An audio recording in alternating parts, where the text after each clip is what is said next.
새벽빛 묵상 느헤미야 1장 1절에서 11절. 당신 자신을 하나의 살아있는 집이라고 상상해 보십시오. 하나님이 그 집을 고치기 위해서 들어오십니다. 처음에는 하나님이 무엇을 하시는지 어느 정도 이해할 수도 있습니다. 배수관을 고치고 지붕 새는 곳을 막고, 당신도 그런 작업이 필요하다는 것을 알고 있었으니 놀랍지는 않을 겁니다. 그런데 얼마 지나지 않아 하나님은 집을 마구 두드리고 부수기 시작합니다. 끔찍히도 아프고 도무지 이해가 되지 않습니다.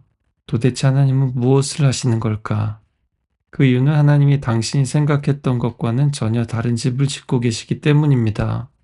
여기에는 새로운 별관을 하나 더 덧붙이고, 저기에는 층을 하나 더 얹고 탑을 세우고 안뜰도 만드십니다. 당신은 그저 아담한 오두막집 정도로 만들어지리라 생각했지만 하나님은 궁전을 짓고 계십니다. 그분이 직접 그곳에 거하시기 위해서입니다. C.S. 루이스가 순전한 기독교에서 말했습니다. 그동안 묵상했던 에스라, 학개, 스가랴, 그리고 오늘부터 시작되는 느헤미야 말씀을 통해서 하나님은 이렇게 이스라엘을 짓고 계셨습니다. 성전과 성벽뿐만 아니라 공동체를 세우신 그 하나님의 이야기를 통해서 우리 교회 공동체도 계속해서 새롭게 지어져 가기를 간절히 소망합니다. 두 차례의 포로 귀환을 통해서 방해도 있고 중단되기도 했었지만 결국 성전이 재건되었습니다. 느헤미야서는 성벽과 성문을 재건하고 공동체를 개혁하는 이야기입니다. 느헤미야는 페르시아 제국의 고위 관리로 수사궁에 있었습니다. 그는 왕의 수를 따르는 자, 왕의 신임과 신뢰를 받는 권력자이고 실세라고 할 수 있습니다. 어느 날 유다에서 사절단이 왔는데 그 중에 형제 하나니에게 그가 묻습니다. 느헤미야는 권력의 중심에 앉아 있으면서도 그의 마음은 하나님과 하나님의 백성 그리고 하나님의 성전을 향해 있었습니다. 하나니가 대답합니다. 포로로 잡혀오지 않고 거기 남아있는 사람들은 큰 환난과 능욕을 받고 있습니다. 성벽은 허물어지고 성문은 불타버렸습니다. 성벽이 없다는 것은 언제든지 공격당할 수 있다는 뜻이고, 성문이 불탔다는 것은 도시의 얼굴이 망가졌다는 뜻이죠. 결국 이것은 우리 하나님의 수치가 되기도 하는 겁니다. 느헤미야는 이 말을 듣고 주저앉아 웁니다. 몇 날 동안을 슬픔에 잠겨서 금식하면서 기도합니다.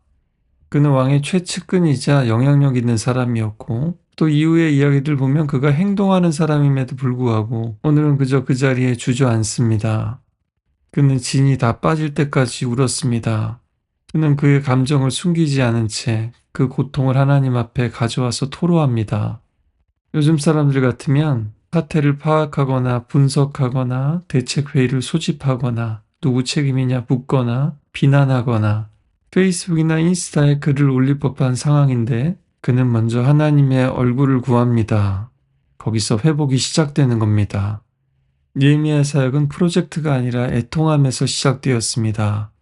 기도는 해결책을 찾아서 돌아다니기 전에 먼저 폐허 속에 머물러 애통하는 것입니다. 애통하는 자는 복이 있나니. 오늘도 하나님은 우리에게 내 품에 안겨서 울어도 된다고 말씀하십니다. 느헤미야는 순간적인 감정으로 기도한 게 아니라 금식하고 시간을 들여서 기도했습니다. 행동하기 전에 하나님 앞에 머물고 하나님과 씨름했던 겁니다. 느헤미야서에는 12개의 기도가 나오는데 오늘 첫 번째 기도입니다. 하늘의 하나님 여호와, 크고 두려우신 하나님이라고 부릅니다.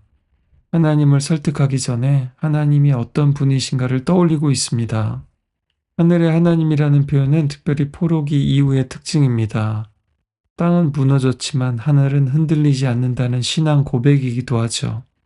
또 3절에서는 크나큰 환난을 당했다고 했는데 5절에서는 크신 하나님, 10절에서는 크신 능력을 가지신 하나님에 의해서만 극복될 수 있다는 고백입니다. 우리 앞에 문제가 아무리 커도 하나님은 그보다 더 크시다는 고백이기도 하죠.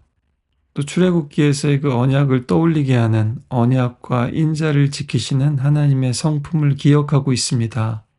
우리는 하나님과의 약속에 신실하지 못했지만 하나님은 그럼에도 언제나 신실하신 분이심을 확신하고 있습니다. 그리고 그의 간구의 첫마디는 도와주십시오가 아니었습니다.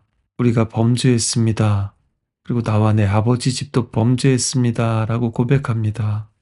그는 다른 사람 탓을 하고 다른 민족 탓을 하지 않았습니다. 시대나 세대를 탓하지도 않았습니다. 기성세대가 문제다. 요즘 애들이 문제다. 한국 교회가 문제다. 목회자들이 문제다. 성도들이 문제다. 그렇게 하지 않았습니다. 역사를 들여다보고 저들의 죄를 보니 자기도 별반 다르지 않은 겁니다. 죄는 하나님과 우리 사이를, 사람과 사이를 갈라놓습니다. 그리고 벽을 세웁니다. 죄를 인정하고 고백하는 것은 그 벽을 허무는 것과 같습니다. 죄로 인해 괴로워해 본 사람만이 하나님의 용서와 구원의 기쁨도 아는 법입니다. 하나님은 항상 죄 앞에서 남 탓을 하는 사람보다 그 죄를 함께 짊어지려는 사람들을 통해서 일하십니다. 죄를 고백한 느헤미야는 이제 하나님의 약속을 붙듭니다.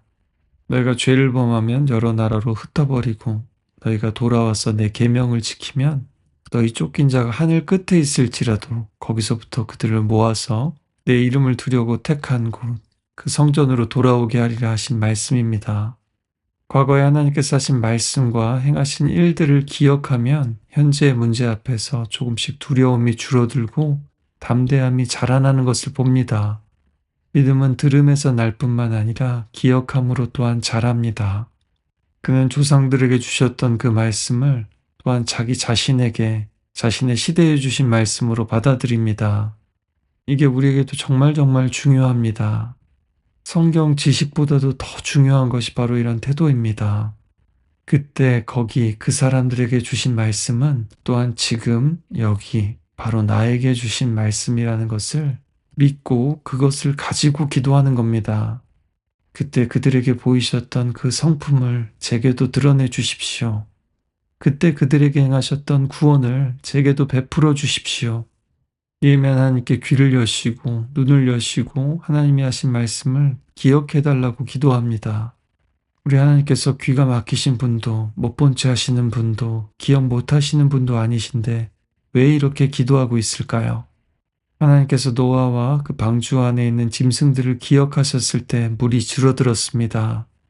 우리 사람들이 이집트에서 채찍을 맞으며 노예살이 할 때 하나님께서 아브라함과 이삭과 야곱에게 세운 그의 언약을 기억하셨을 때 놀라운 출애굽의 역사가 일어났었습니다.